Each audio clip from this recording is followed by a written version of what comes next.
Global PC maker Lenovo has been in India for 20 years. Its tryst with India started by making PCs in 2005 at its Puducherry plant. My colleague Reema Tendulkar spoke to Matthew Zielinski, the president, international sales market at Lenovo, and began by asking him about the company's expansion plans in India. Take a look.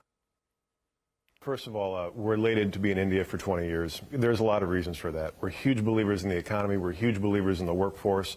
So to not have a major presence in India, for India, and export out of India would just not be a smart move.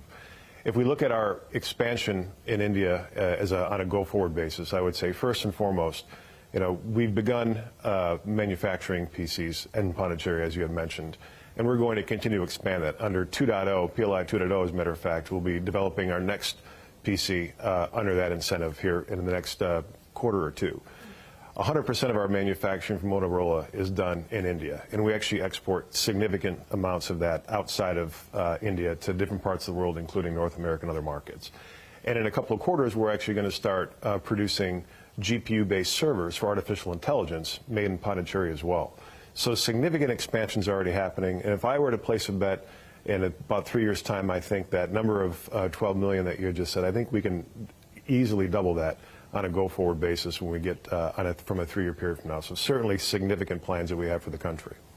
India is also a big growth market for you. In terms of overall revenue contribution, it may be in low single digits, 4-5%, but it's growing very fast for you. I think 9-month FY25 revenue growth has been 70%, $2.5 billion.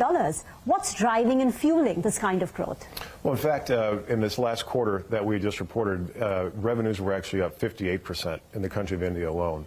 And, we have very stable growth on the PC side of the business. And I would say we have very fast growth in infrastructure. But the hyper growth that we're seeing is certainly within Motorola. If you were to isolate that alone, we were up between 100 and 200% growth year to year. We're the fastest growing smartphone faker in the world. We're the fastest smartphone maker in India as well. And so we just see a huge amount of potential for that. And as you can see, it's contributing significantly to our revenue growth. Is India your fastest growing market at 58% in Q3? It's definitely one of them. It absolutely is. It's on the radar to be our fastest growing market for the entire year. We're not through the entire year yet, so let's see what happens. But it's definitely up there in terms of where we see severe acceleration in our business. And do you think it'll sustain this kind of hyper growth for Motorola? We do think it'll sustain. Look, we're only at 7-8% market share in India. And we're still, our aspiration would be to be top 5 in India. Our aspirations around the world is to be number 3 in international markets. And we're making progress. The way we look at this is we don't bite off more than we can chew. We become very meaningful in a market. And once we hit 10% of that market is when we start to expand elsewhere. So Motorola is, I think, what, 7-8% in terms of a market share. You want to make it to 10%, break into the top 5. Today you're number 7 in terms of market share. How soon do you think you will be able to get to 10% market share or top 5? Well, I think at this clip it's not more than 2 or so years away. So if there was one market where we have high confidence in our ability to grow, it's definitely India. So I would hopefully say come back in 2 years' time and we've hit that top 5 mark.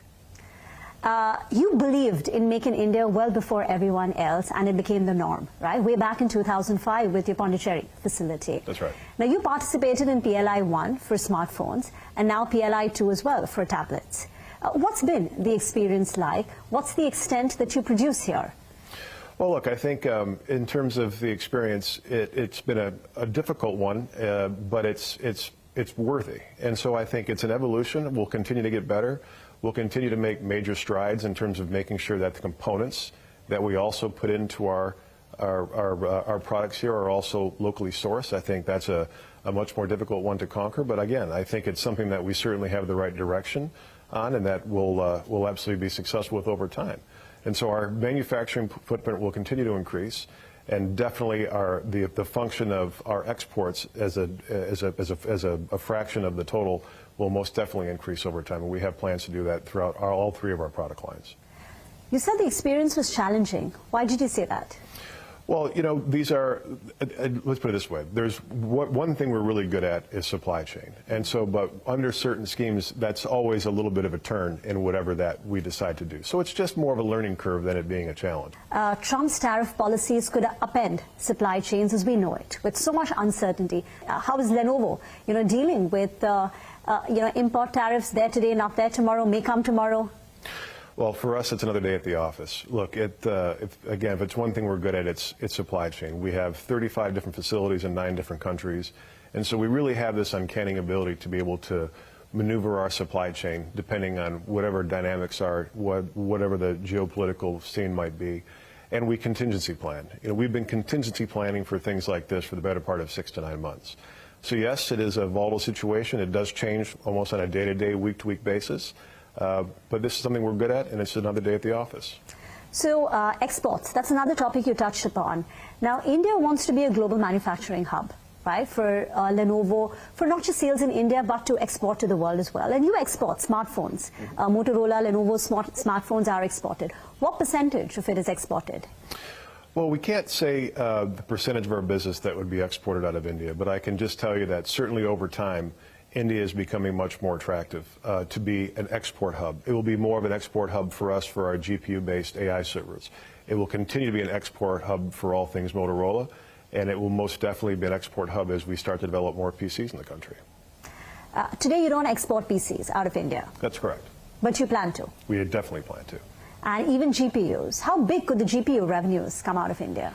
Well, you can just see if you look at our ISG reported business, our data center business in the last quarter, revenue was up 65% year to year. And a lot of that is off the backs of GPU compute servers. And so we haven't even started building them here. Yeah. And if you look at just the amount of ambition India has just for India and all things AI related, you can imagine that we'll certainly be building for the country of India very soon, and then we'll certainly be exporting as we mature in that as well.